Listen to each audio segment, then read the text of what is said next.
দর্শক, এই মুহূর্তে আমরা আপনাদেরকে দেখানোর চেষ্টা করছিলাম যে ডিবি কার্যালয়ে যে তাকে কিন্তু গ্রেপ্তার করে কিন্তু ডিবিতে নিয়ে আসছে এবং তিনি এই মুহূর্তে আটক রয়েছেন এবং তার বিরুদ্ধে নানা ধরনের এলিগেশন এবং অভিযোগ রয়েছে। এবং যদি আমরা আপনাদেরকে এখান থেকে সরাসরি যুক্ত করছি এবং দেখানোর চেষ্টা করছিলাম, ডিবি কার্যালয়ে কিন্তু তার বিরুদ্ধে বেশ কিছু অভিযোগ এসেছে এবং বিভিন্ন গণমাধ্যমে তার বিরুদ্ধে কিন্তু নানা ধরনের অপ্রীতিকর অভিযোগ রয়েছে এবং অবৈধভাবে তার বিরুদ্ধে অনেক নানা ধরনের অভিযোগ রয়েছে। এবং কিন্তু তার কাছে যখন যে কোনো ভাবে যদি কোনো কারণে তার এখানে কোনো গণমাধ্যম কর্মী তার এই বিষয়ে বক্তব্য নিতে গেলেও কিন্তু অনেক কথা বলতে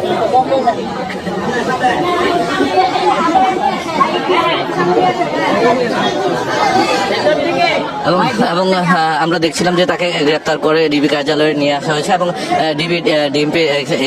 গত বেশ কয়েকদিন যাবত কিন্তু তার বিরুদ্ধে নানা ধরনের এলিগেশন এবং অভিযোগ এসছে এবং সেই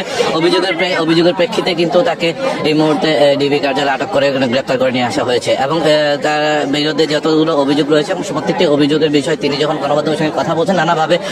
বিভিন্নভাবে অপ্রীতিকর মন্তব্য করেছেন এবং একই সঙ্গে কিন্তু তিনি গণমাধ্যম কর্মীদের উপরও অনেক সময় চড়াও হয়েছেন এবং সেখানে কিন্তু তিনি অনেকে মারধরও করেছেন, এমনও ঘটনা ঘটেছে। এবং সেই প্রেক্ষাপটে সে যখন গণমাধ্যমের সঙ্গে কথা বলে তখন কিন্তু দেখা গেছে যে উগ্রভাবে আচরণ করে এবং তার কাছে যারা মূলত পথ শিশু থেকে শুরু করে বিদ্যা বিভিন্ন জায়গা থেকে তাদেরকে তো উঠিয়ে নিয়ে আসা তার কাছে জমা দেওয়া হয় এবং সেই অভিভাবকদের উপরও কিন্তু তিনি হামলা স্বীকার করেছেন এবং নানা ধরনের হুমকি দামকি দিয়েছেন। এবং তার কাছে কিন্তু বেশ কিছু টিম রয়েছে যারা বিভিন্নভাবে হুমকি দিয়ে থাকেন এবং একই সঙ্গে কিন্তু তাকে নানা কারণে তার বিরুদ্ধে কিন্তু যে এলিগেশনগুলো রয়েছে, অভিযোগগুলো রয়েছে এবং সে অভিযোগগুলো কিন্তু নানাভাবে তার অনেকটা তার কথার মধ্যে কিন্তু অপরিষ্কার থেকে থাকে এবং তিনি কিন্তু ক্লিয়ার তথ্য দেননি এবং বিভিন্ন সময় বিভিন্নভাবে কিন্তু তার কাছে নানাভাবে হয়রানি করার চেষ্টা করেছেন। এবং তিনি যখন কোনো নিউজের পরিবর্তে কিন্তু তিনি মিথ্যাভাবে বর্ণনা করে কিন্তু তার একটি নিউজ তার পেজ থেকে প্রমোশন করেন এবং যার জায়গায় তিনি এই প্রমোশনের মাধ্যমে কিন্তু তিনি তার অপরাধকে ঢাকার চেষ্টা করেন। এবং সেই সঙ্গে যদি আমরা দেখি যে এখানে যত ম্যাক্সিমাম গণমাধ্যম কর্মী যারা রয়েছেন তারা কিন্তু আজকে এখানে উপস্থিত হয়েছেন এবং সকলে কিন্তু তার কোনো না কোনোভাবে তার কাছে ভিক্টিমের শিকার হয়েছেন। এবং তিনি যে কিন্তু তার আশ্রমে কিন্তু যারা আশ্রিত হয় অর্থাৎ যারা বৃদ্ধা রয়েছেন বা অন্যান্য জায়গায় যারা রয়েছেন তাদেরকে কিন্তু তিনি যে কোনোভাবে তাদেরকে বিভিন্নভাবে হয়রানির শিকার করেছেন। এবং অনেক ক্ষেত্রে দেখা যায় এমনও কিছু অভিযোগ এসছে যারা তার কাছে তাকে রাস্তা থেকে কুড়িয়ে কোনো বাচ্চা, বৃদ্ধা বা কোনো যে কোনো বয়সের মানসিক রোগীদেরকে যখন তার কাছে দিয়ে আসা হয় এবং সেখান থেকে কিন্তু তাদেরকে 15 দিন থেকে 1 মাস কিংবা 2 মাসে রাখার পরে পরবর্তীতে অভিভাবকদের সাথে দেখতে দেওয়া হয় না এবং একই সঙ্গে তাকে তার বিরুদ্ধে অভিযোগ থাকে এবং সে হামলার শিকার হয় এবং নানাভাবে ফোনে কিন্তু হুমকি দেয় এবং বিভিন্ন উপরমহলে ঊর্ধ্বতন কর্মকর্তাদের বিভিন্ন ঊর্ধ্বতন কর্তৃপক্ষের ভাবে তাকে বলা চলে যে নানাভাবে যখন ফোন দিয়ে কিন্তু ওই ব্যক্তিকে অভিভাবককে হুমকি প্রদান করা হয়। যে যদি আমরা একটু আপনাদেরকে জানিয়ে রাখি যে সে কিন্তু তার বারবার বিভিন্ন ধরনের মন্তব্যে কিন্তু সে এসেছে এবং তিনি বলেছেন যে বিভিন্ন সবকিছু যারা নিয়ন্ত্রণে আছে এবং সেখানে তার ভিতরে যারা কর্মকর্তা ছিলেন, সাবেক কর্মকর্তা, তারা কিন্তু এই বিষয়ে তাকে যখন প্রশ্ন করে এবং কোনো কারণে কোনো সদুত্তর না পেলে তার উপরে হামলা হয়, চড়া হয় এবং সাবেক বেশ কয়েকজন কর্মচারী তার এখান থেকে হামলা শিকার হয়ে বের হয়ে আসছেন এবং বিশেষ করে মেয়ে যারা রয়েছেন তাদেরকে কিন্তু যৌন হয়রানি এমন ধরনের একটা অভিযোগ আসছে এবং বেশ কিছু যারা রয়েছেন সেই অভিযুক্তকারী এবং তারাও কিন্তু এখানে নানাভাবে হয়রানি শিকার করেছেন। এবং এখন যদি আমি আপনাদেরকে একটু জানাতে চাচ্ছি এবং যে এই ডিবি কার্যালয়ে যখন তাকে আটক করা হয়েছে এখন কিন্তু সে কোনোভাবে একেবারে ভদ্র পরিবেশে ভাবে বলা হচ্ছে এবং সে একটা ভ্যাস ধরে থাকে। এবং এখন পর্যন্ত যদি আমরা একটু আপনাদেরকে জানিয়ে রাখি যে ডিবি কার্যালয় থেকে কিন্তু তাকে গ্রেপ্তার করা হয়েছে এবং যে গ্রেপ্তারের বিষয়ে তদন্ত সাপেক্ষে পুরো ব্যবস্থা গ্রহণ করা হবে এমনটাই ডিবি পক্ষ থেকে জানিয়েছে। এবং আমরা যদি আপনাদেরকে একটু উল্লেখ করি এবং এই মুহূর্তে যদি আমরা একটু দেখা যায়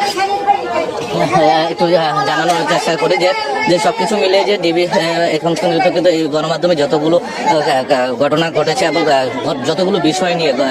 গণমাধ্যমে রিপোর্ট এসেছে প্রত্যেকটা রিপোর্টে তদন্ত করবে এবং সুষ্ঠু একটি তদন্ত করবে। এবং যারা এখানে তার শুভাকাঙ্ক্ষী রয়েছেন এবং যারা তার কাছে শিকার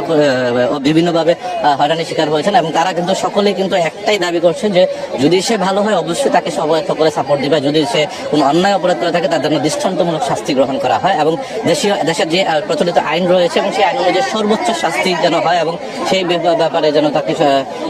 বিষয়গুলো যেন ঘটনা হয় এবং সেই বিষয়টি যেন চূড়ান্ত করা এবং সিদ্ধান্ত নেওয়া হয়। এবং আমরা যদি দেখছিলাম যে তাকে কিন্তু ইতিমধ্যে ভিতরে প্রবেশ করা হচ্ছে জিজ্ঞাসাবাদের জন্য এবং সেকে এর মধ্যেও কিন্তু ডিবির একটি টিম কিন্তু পাইকপাড়া যে তার চাইল্ড অ্যান্ড ওল্ড কেয়ার যে আশ্রমটি রয়েছে এবং সেই আশ্রমে কিন্তু অভিযান চালাচ্ছে এবং সেই অভিযানের প্রেক্ষিতে কিন্তু ডিবি আরো বিস্তারিত তথ্য কিছুক্ষণের মধ্যে জানাবে এবং সবকিছু মিলে বলা চলে এখন পর্যন্ত যে মিল্টন সমাদ্দারের বিরুদ্ধে যে ধরনের অভিযোগ রয়েছে এবং সেই প্রত্যেকটি অভিযোগকে খতিয়ে দেখবে ডিবি খতিয়ে দেখবে। এবং যদি আমরা আপনাদেরকে একটু জানিয়ে রাখি যে আমরা কিছুক্ষণ আগে একটা লাইভে গিয়েছিলাম এবং সেখানের জন্য আমি একজন সিনিয়র রিপোর্টারের সঙ্গে কথা বলেছিলাম এবং কালবেলা যে নিউজটি হয়েছিল প্রধান হেডলাইন এবং সেখানে যে ইনভেস্টিগেশন করেছিলেন একজন রিপোর্টার তার সঙ্গে কথা বলা হয়েছিল এবং তাছাড়া হচ্ছে বিভিন্ন ভুক্তভোগী যারা ইতিমধ্যে ইত্তেফাকের সঙ্গে যোগাযোগ করেছে এবং ইত্তেফাকের অনুসন্ধানে যাদের সঙ্গে কথা হয়েছে প্রত্যেকের সঙ্গে যোগাযোগ করা হয়েছিল এবং তারা কিন্তু বারবার জানিয়েছেন একটি বিষয় যে তারা কোনো না কোনোভাবে তার সাথে হচ্ছে হামলার শিকার হয়েছেন এবং তার সঙ্গে তার হাতে নির্যাতনের শিকার হয়েছেন। এবং একজন ভুক্তভোগী বাবা তিনি জানিয়েছেন যে তিনি তার একটি ছেলে 2 বছরের একটি ছেলেকে কিন্তু ধানমন্ডির একটি রাস্তা থেকে কুড়িয়ে পেয়েছেন এবং তার অসুস্থতার জন্য তাকে তার চিকিৎসার জন্য কিন্তু তার আশ্রমে দিয়ে এসেছিলেন, কারণ যেহেতু তার বাসায় একটি পারিবারিক সমস্যার কারণে তিনি তাকে বাসায় নিতে পারেনি, সেক্ষেত্রে তার আশ্রমে দেওয়া হয়েছিল এবং সেখানে কিন্তু 2 থেকে 3 মাসের হচ্ছে তার রাখার পরে কিন্তু ওই বাবাকে আর ওই ছেলের সঙ্গে দেখা করতে দেওয়া হয়নি এবং একই সঙ্গে যদি হচ্ছে তাকে অত্যাচার করা হয়েছে, তাকে মারধর করা হয়েছে এবং তাকে ওই আশ্রমে ঢুকতে দেওয়া হয়নি। পরবর্তীতে ওই ছেলেকে হচ্ছে ওই অভিভাবকের যে পিতা রয়েছেন এই পিতাকে কিন্তু নানাভাবে হুমকি দিয়েছিলেন এমনটিও একটি অভিযোগ এসছে। এবং এছাড়াও কিন্তু একটি মানসিক ভারসাম্যহীন এক বোনকে হচ্ছে তিনি আটক করে এসেছেন এবং তার ভাইয়ের কাছে তাকে ফেরত দেননি এবং তিনি তার যথাযথ প্রমাণস্বরূপ নিয়ে পুলিশ নিয়ে এসেও কিন্তু তারা বোনকে উদ্ধার করতে পারেননি। এবং এছাড়াও অনেক বৃদ্ধ যারা বাবাকে যারা এখানে উদ্ধার করেছেন বিভিন্ন রাস্তা থেকে তার কাছে আশ্রমে দিয়েছেন, সেখানে তারা অভিভাবক সনদ এবং দানপত্রের টাকা কিন্তু তাদেরকে স্লিপ দিয়েছেন, কিন্তু কিছুদিন পরে হঠাৎ 1 মাস কিংবা 2 মাস পরে কিন্তু সেই জায়গা থেকেও তাকে এই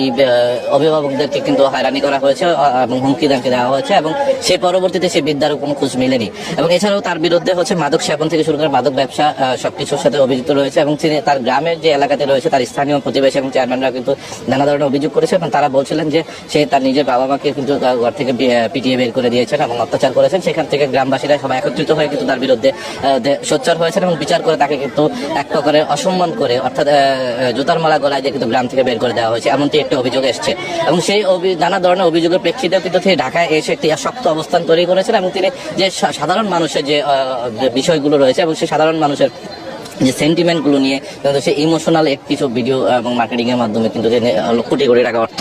তিনি অনুদান সংগ্রহ করতেন এবং সেই অনুদানের টাকা দিয়ে কিন্তু নিজস্ব সম্পদ গড়ে তুলছেন। তা ইতিমধ্যে তার মধ্যে 5টি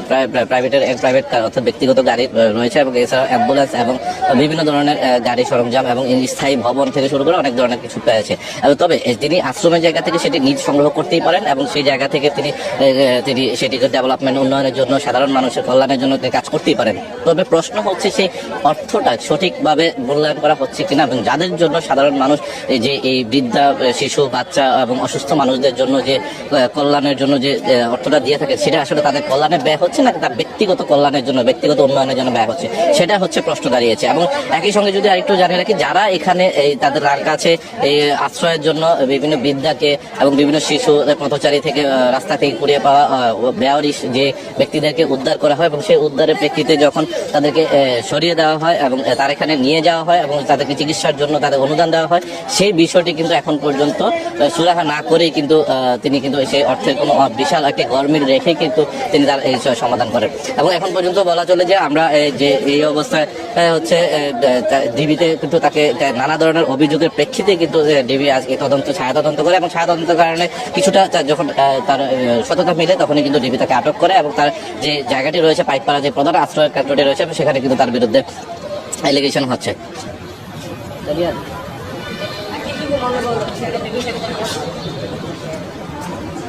এবং সেই এলিগেশনের প্রেক্ষিতে কিন্তু তাকে আজকে গ্রেপ্তার করা হচ্ছে এবং সেই গ্রেপ্তারে পরবর্তীতে এখন পর্যন্ত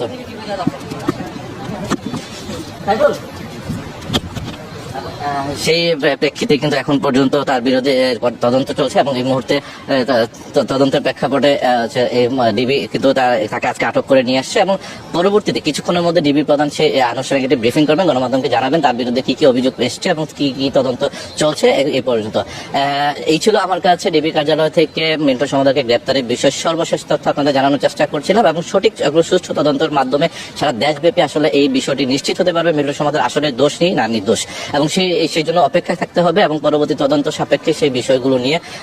বিস্তারিত আপনাদেরকে আবার জানানোর চেষ্টা করবো। সে পর্যন্ত ভালো থাকুন, সুস্থ থাকুন, ইত্তেফাকের সঙ্গেই থাকুন।